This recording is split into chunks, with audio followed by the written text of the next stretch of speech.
Our guest today is Mr. Girish Mehta. He is founder of Indian Circle for Caring. This has become a nationwide movement for any Indian American who needs help, whether in a family crisis, accident, hospitalization, or old age. They have about 5,500 members around the country in 15 states. The organization was started 10 years ago, so this is their 10th anniversary. And on October 27th, Mr. Mehta will receive New England Choice Award for community service. Mr. Mehta, thank you very much. My pleasure. I'm going to call you Girish. Thank you very much. I appreciate that. Excellent. And welcome to our studio. Appreciate it. And congratulations on this award. We are looking forward to honoring you at the event on October 27th. We'll have a packed room of about 400 people. Now, we just want to listen to your story. And let's start first. 10 years ago, how did you come with this idea? Sure, there are different versions of it, but for the sake of this interview, I'll use the shortest version. As I approached retirement, the idea was what would be the best activity I could get involved in. Mm-hmm. And my background and experience prepared me to say, I need to do something for the community and provide something valuable service so that our community making home in this new homeland has the additional benefit of this organization. So you started this after you retired from your job? That is correct. Okay. And what was the one thing you wanted to do? Because of my experience, I found out that an individual or family going through unexpected situation that has come their way makes it very challenging for them to struggle through, get through.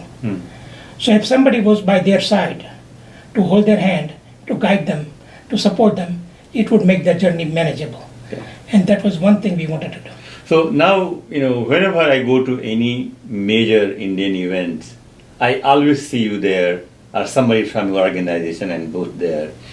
And you also talk about some of the very difficult issues which we are very hesitant to talk about, like death, will.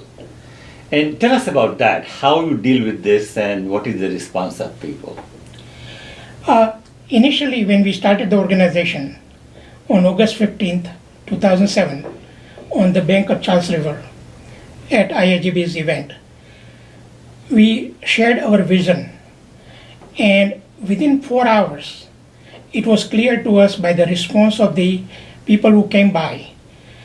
About 200 plus people stopped by. About 190 of them instantly became members of our organization. And they said, this is something we need in our community. And I'm glad that your vision is there and hope that you are successful. So now this also leads to this. I think your timing was also very good because now the Indian American population is really aging. And this is becoming an important issue in the community. About 15 years ago, people didn't think about old age. Now we have a lot of immigrants who are heading there. So how the response has been from that, community, 70 plus year old or 80 plus year old? Response has been great. In fact, across the age spectrum, across the spectrum of our entire Indian community. Regardless of how educated the person is, how well placed they are financially, or age group. So the clients we have served are in full age group from birth through 97, 98 years old. They're coming from all parts of India, and they are placed socially from factory worker, gas station attendants, to executives of the corporations. So we had a privilege to serve them, and the response has been outstanding. And now all the work is done by volunteers. That is correct. There is not a single person on paid staff, everything is volunteer. Until this year, we had no paid staff. Okay. Now, as we are expanding in the Sure. next motion, Okay. next movement of expanding nationwide, we have hired a coordinator. Okay. And in the future, we may need additional persons to enable us and our volunteers to do better work. Okay. So now let's talk a little bit about expansion. So 10 years ago, it starts in this tiny state of Massachusetts. Now you are in 15 states, right? 8 states. 80 states. Outside New England. Outside, okay, so but if you include the New England Yes, states, correct. it comes to about 15 or 13. 13 states. So how that growth, what led to these various states? Sure. So at the beginning, we said we would serve New England community. And initially our clients were mostly in Massachusetts, but many of them in New Hampshire and Rhode Island.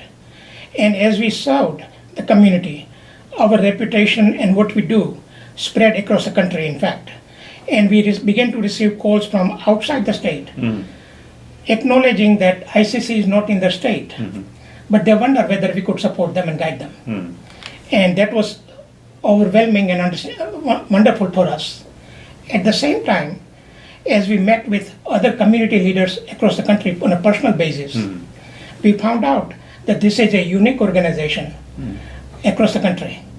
And if the need is here and proven and well received in New England, obviously the same need applies for our community in the rest of the country. So I think one model which I like and which you have really adapted very well, that you have involved all different organizations with your organization. So everybody feels part of your organization. Correct. And you are taking the same approach in other parts of the country as well. Correct. So our model has certain unique features. Rather than being organization focused on very narrow mission, we are an umbrella organization in terms of our mission and the reach. So it is very natural to say we cannot do it ourselves. We need collaboration, support and cooperation for other existing organizations. So Upendra, for example, in 2007, before we started ICC, we looked around how many Indian organizations were there. Turns out there were 75 Indian organizations at the time. I'm not surprised, yes. But when we analyze further, we realize they are in the groups of social organization, religious organization, professional, media and TV, entertainment, and one social organization at the time. So we felt with our marketing budget of zero, how do we reach our community at that time about 50,000, now about 75 plus thousand. So the best way to do that was to reach to existing organization who is serving specific purposes, and with their collaboration reach to their members. And as you said, any of the social event we have an opportunity to, we are there. And the reason is to share what we do with the people that are attending the event. And if they are aware of what we do, that's the only possibility they can reach out to us for the need for themselves or their family. So it helps us to be more effective in our mission by working with them.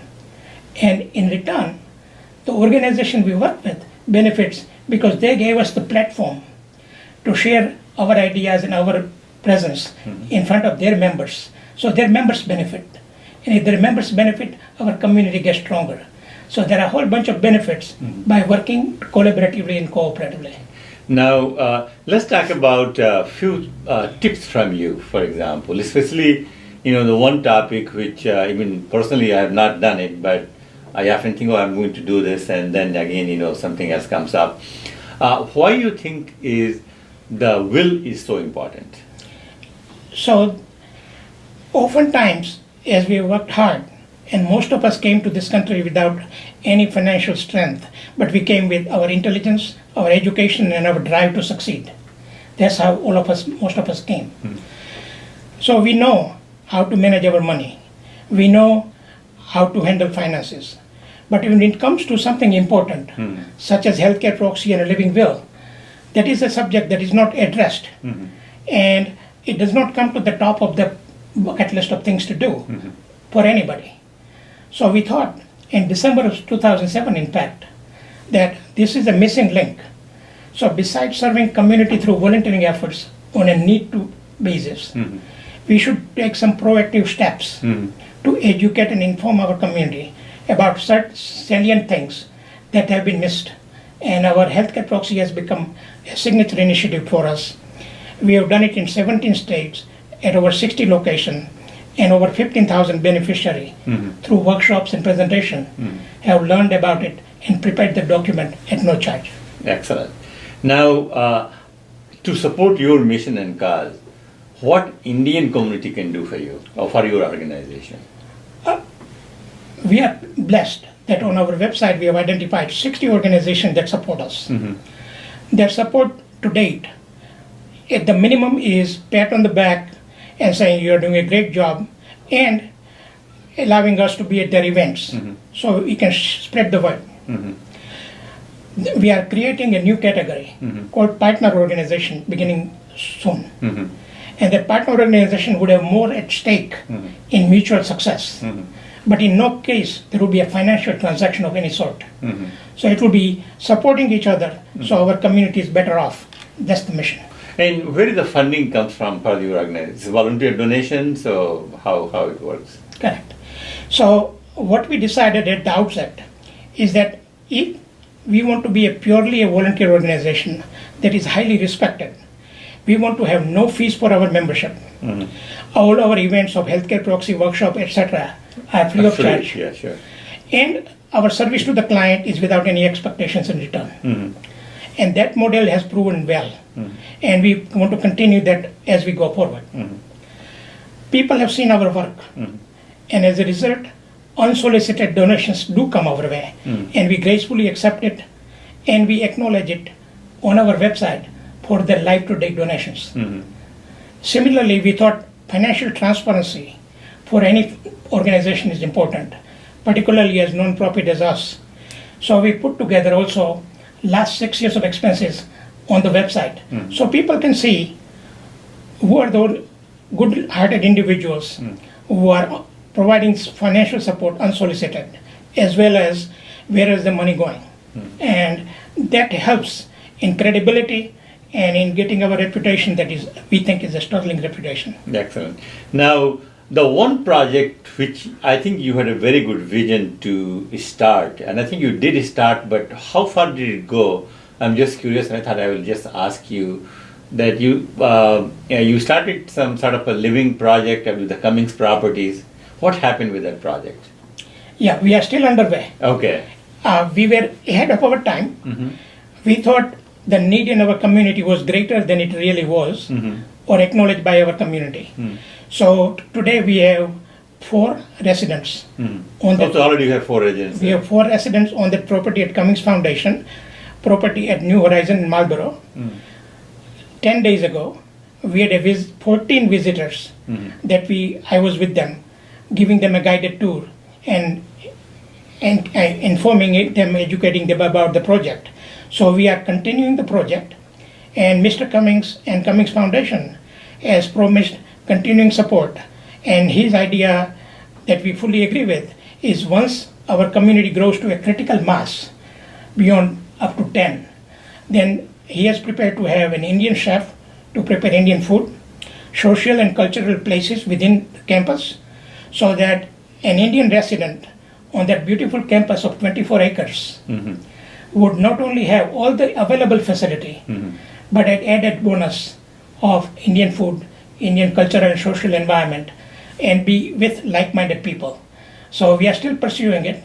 It's slower than we like. Sure. And we were perhaps ahead of our time. Yeah, and I think the as the population is aging, I think there is a need for that actually. Now before I let you go, I have to ask you this question: who is Girish Mehta? Tell us about you. Where you were born, where you grew up, what brought you here to US, your family. Oh, I am a simple person. Okay. I grew up in small villages, medium-sized cities in India. I came to United States. In Gujarat in India? Or? Gujarat in India. I did my engineering in mechanical engineering in Morbi. And then I came to United States almost 50 years ago on January 26. A nice auspicious day. My luck brought me to Massachusetts. So I got my graduate degree in engineering at Tufts. I continued the studies at Boston University for my MBA. My corporate life and corporate experiences as an engineer, as in business, took me to engineering management positions, sales positions, and I retired from the corporate life. So what are some of the companies you worked here in Boston? So I worked at LFE Corporation down at Waltham at that time, Foxborough Corporation, then repeated visit to LFE, etc. And I retired from there. And then I started my own business. And I had my own small computer systems business for consultation. And when was that? 1984 through about 12 years. 12 years, okay. So that was also ahead of time too, I mean, that's the time when the computer industry was really booming and coming, and before all these Indian Americans got into, you were there. Okay. Yeah. And tell me about your wife and family. Yeah, so I'm very blessed to have a successful, intelligent woman, Dr. Sudha Mehta. She is a OBGYN. Oh, so she's a physician? She is a physician and retired from OBGYN practice about 4 years ago. We are blessed with 3 children, their spouses, and 5 grandchildren. So all of those personal responsibilities are mostly done, and now the children and grandchildren are doing well, and that gives me an opportunity to remain focused and provide the services to the community through ICC. Excellent. Well, thank you very much for your time, and we are looking forward to seeing you on October 27th and honor you there. My pleasure.